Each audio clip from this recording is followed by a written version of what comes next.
This story comes from the 82-year-old Alan Willibaugh, paying tribute to his brave engineer grandfather Ernest William Willibaugh, killed 4 days after the armistice.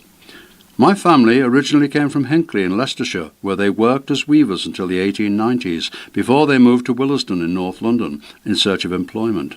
My grandfather Ernest was a 36-year-old grave digger when he enlisted in July 1915 into the 11th Battalion Middlesex Regiment in Mill Hill.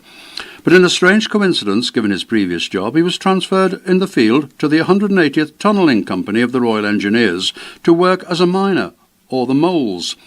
My grandfather's job was to remove deadly German delay action mines from the trenches.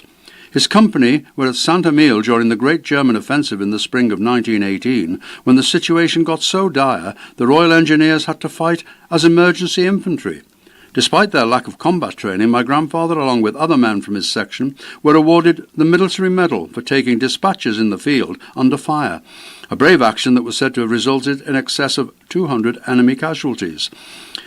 On November the 15th, 1918, 4 days after the war ended, my grandfather's company were at Epathy, clearing mines, when an explosion killed him and 6 others.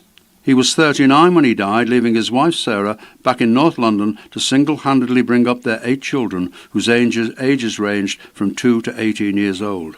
Their 5th child, my father Richard, was 12 when his mother received a letter to say that her husband had been killed. His belongings, including a pocket watch and letters, were returned, but he was buried in the British Military Cemetery, Templeux-le-Guérard in the Somme. An old Victorian lady, my grandmother, lived in the same house in Willesden, where she still used gaslights until her death in 1973, aged 95. Like so many strong women of her generation, she won the war for us back home.